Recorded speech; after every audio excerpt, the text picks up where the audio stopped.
Friends ఈసారి నారాయణమూర్తి గారికి పవన్ కళ్యాణ్ గారు టార్గెట్ అయ్యారు. టార్గెట్ అని ఎందుకని చెప్పానంటే, సినీ ఇండస్ట్రీలో ఎవరైనా నిజాన్ని నిర్భయంగా చెప్పే వ్యక్తి ఎవరైనా ఉన్నారు అంటే ఎంటైర్ సినీ ఇండస్ట్రీలో చాలా ఫింగర్స్‌లో ఉంటారు. అందులో one of the person Narayana Murthy గారు. నారాయణమూర్తి గారు నిజాన్ని నిర్భయంగా ఆయన ముందు ఎంతటి పెద్ద వ్యక్తి అయినా సరే, ఆయన చెప్పాలి అనుకుంటే అది ఆయన చెప్పి కుండ పగలగొడతారు. అయితే రీసెంట్‌గా పవన్ కళ్యాణ్ గారు 'హరిహర వీరమల్లు' మూవీ గురించి ఏదైతే సినీ ఇండస్ట్రీ విషయానికొచ్చి ఆయన రాసిన లెటర్ గురించి ఏకంగా ఆయన ఒక ప్రెస్ మీట్ పెట్టి ఏకంగా కడిగి పడేశారు. సో, వీడియో చాలా ఇంట్రెస్ట్‌గా ఉండిపోతుంది. మన ఛానెల్‌కి ఎవరైనా కొత్తగా వస్తే సబ్స్క్రైబ్ చేసుకొని వీడియోని లైక్ చేయండి. ఫ్రెండ్స్, సినిమా కుటుంబానికి చెందిన పవన్ కళ్యాణ్ గారు సినీ ఇండస్ట్రీలో వస్తున్న ఇబ్బందుల్ని, సినిమా థియేటర్స్ పడుతున్న ఇబ్బందుల్ని తెలుసుకోకుండగా సినీ థియేటర్స్ ఏదైతే బంద్ ప్రకటిస్తాము అన్న వార్త ఎప్పుడైతే వచ్చిందో, వాళ్ళు ఎందుకు బంద్ ప్రకటిస్తున్నారు అనే విషయాన్ని క్లియర్‌గా తెలుసుకోకుండగా పవన్ కళ్యాణ్ గారు జూన్ 12న 'హరిహర వీరమల్లు' మూవీ రిలీజ్ అవుతుంది. సో, నా సినిమాని ఆపడానికి సినీ థియేటర్స్ వాళ్ళందరూ కలిసి నా సినిమాని బాయ్‌కాట్ చేయాలని, థియేటర్స్‌లో ప్రదర్శించకూడదని చెప్పి సినిమా థియేటర్స్ వాళ్ళందరూ జూన్ 1న బంద్ చేస్తున్నారు అని ఆయన అనుకోని ఆయన అంతటా ఆయన ఫీల్ అయ్యి ఏకంగా సినీ ఇండస్ట్రీకి ఒక లెటర్‌నైతే రాయడం జరిగింది. ఆ లెటర్ గురించి గతంలో మనం వీడియో కూడా చేయడం జరిగింది. అయితే పవన్ కళ్యాణ్ గారు ఏదైతే మూవీ ఇండస్ట్రీ మీద, సినీ థియేటర్స్ మీద ఏదైతే యాక్షన్స్ తీసుకున్నారో, దానికి కౌంటర్‌గా ఇప్పుడు నారాయణమూర్తి గారు చాలా ఘాటుగా స్పందించారు. ఒకసారి నారాయణమూర్తి గారు ఏం మాట్లాడారో విందాం. ఇండస్ట్రీ మొత్తం పర్సంటేజ్ కావాలని maximum above 80%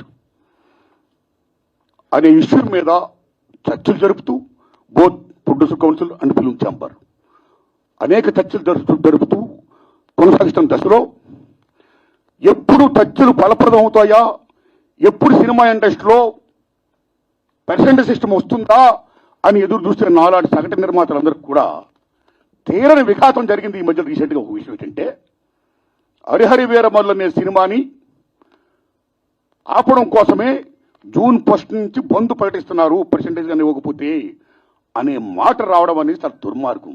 it's a trash. అది ఉత్తిది, అది కరెక్ట్ కాదు. అందులో కుట్ర ఉంది.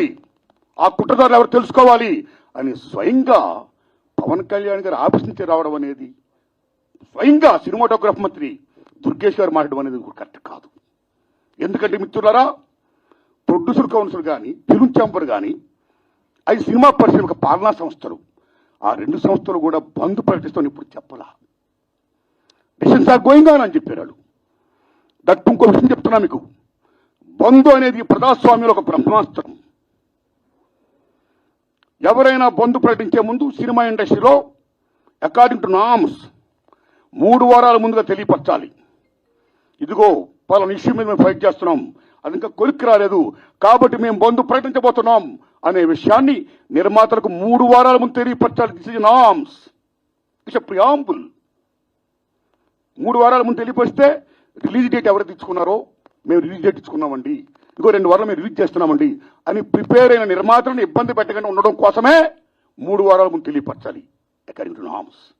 సో జూన్ 1 బంద్ ప్రకటిస్తే ఒకవేళ జూన్ 12 అంటే 2 వారాలు కూడా కాదు కదా. ఏ రకంగా మీకు హరిహర వీరమల్లుకి అది వర్తింపు చేస్తుందండి? అది కరెక్ట్ కాదు. విన్నర్‌గా నారాయణమూర్తి గారు అరటిపండు ఒలిచినట్టుగా ఎంత క్లియర్‌గా సినీ ఇండస్ట్రీకి చెందిన సినిమా థియేటర్స్ పడుతున్న ఇబ్బందులను, ఎప్పటినుంచో డిమాండ్‌లో ఉన్న పర్సెంటేజ్ విషయం ద్వారానే సినిమా థియేటర్స్ బంద్ ప్రకటించబోతున్నాయి. అంతేగాని బంద్ ఎక్కడ చేయలేదు వాళ్ళు. బంద్ ప్రకటించబోతున్నాయి అనే వార్త వచ్చిన తర్వాత పవన్ కళ్యాణ్ గారు నిజానిజాలు తెలుసుకోకుండగా ఆయన ఆఫీస్ నుంచి ఇటువంటి లెటర్ రావడం చాలా దురదృష్టకరం, బాధాకరం. ఇలా ఆయన చేసి ఉండకూడదు. అంతేకాదు దుర్గేష్ గారు కూడా ఇలా మాట్లాడి ఉండకూడదు అని చెప్పి నారాయణమూర్తి గారు కుండ పగలగొట్టారు. ఇక్కడ నారాయణమూర్తి గారు ఏం చెప్పారంటే, ఏం క్లారిటీ చేశారంటే, ఎప్పటినుంచో పర్సెంటేజ్ విషయంలో సినీ నిర్మాతలకి, థియేటర్స్ వాళ్ళకి ఎప్పటినుంచో చర్చలు జరుగుతున్నాయి గానీ విఫలమవుతున్నాయి. ఎప్పటినుంచో డిమాండ్‌లో ఉన్న పర్సెంటేజ్ విషయాన్ని ఇప్పటికైనా అమలు చేయండి అని చెప్పి గత 25 సంవత్సరాల నుంచి ఈ చర్చలు జరుగుతున్నాయి. మళ్ళీ ఈ చర్చలు ముందుకొచ్చాయి గాబట్టే, ఆ చర్చలు విఫలం అవుతాయి అని తెలుసుకున్న సినీ థియేటర్స్ బంద్ ప్రకటించబోతున్నాయి. బంద్ ప్రకటిస్తాము అని చెప్పి వాళ్ళు చెప్పడం జరిగింది. అంతేగాని ఎక్కడా కూడా వాళ్ళు బంద్ అనౌన్స్ చేయలేదు. ఒకవేళ సినీ థియేటర్స్ బంద్ చేయాలి అన్నా సరే, సినీ పరిశ్రమకి సంబంధించిన ఏ కేటగరీకి చెందిన వాళ్ళైనా సరే, బంద్ ప్రకటించాలంటే మినిమమ్ 3 వీక్స్ ముందు ఇన్ఫార్మ్ చేయాలి. అది లా అది అని చెప్పి నారాయణమూర్తి గారు ఇక్కడ క్లియర్ చేశారు. ఇంకో విషయం కూడా క్లియర్ చేశారు. ఒకవేళ జూన్ 1న బంద్ ప్రకటిస్తే, జూన్ 12న 'హరిహర వీరమల్లు' మూవీ రిలీజ్ అవుతుంది. సో, జూన్ 1కి, జూన్ 12కి మధ్యలో మినిమమ్ 10 డేస్, 12 డేస్ గ్యాప్ ఉంది. సినీ ఇండస్ట్రీ ప్రకారం బంద్ ప్రకటించాలి అంటే 3 వీక్స్ ముందు అనౌన్స్ చేయాలి అని చెప్పి ఇక్కడ కూడా ఆయన క్లారిటీ చేయడం జరిగింది. ఇంకో విషయం ఏంటంటే, నారాయణమూర్తి గారు పవన్ కళ్యాణ్ గారిని రిక్వెస్ట్ కూడా చేశారు.